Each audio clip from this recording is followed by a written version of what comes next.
Okay, so we are in section 5 of lesson number 1. So everything we've learned in the first 4 sessions of this lesson, we are going to be pulling together and making sense of it when we are talking in Spanish.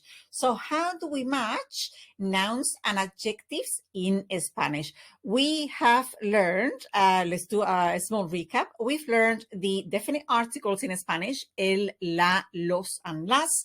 We've learned that we have 2 genders, masculine and feminine, 2 numbers, singular and plural, how to form the feminine, and how to form the plural in Spanish.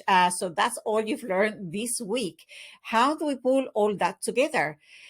In Spanish, when we are talking, we need to match gender and number. So we've seen that throughout the lesson, but on this slide, I would like to reinforce that. So for example, if we wanted to say the black cat, and the cat is male, happens to be male, in Spanish, we would say el gato negro. So all the words need to match. The definite article needs to be singular masculine, the noun is singular masculine, and the adjective is also singular masculine.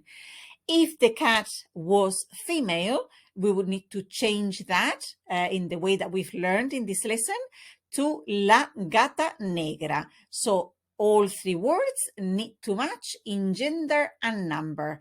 If we want to say the same using the plural, the masculine plural would be los gatos negros, and the feminine plural would be las gatas negras.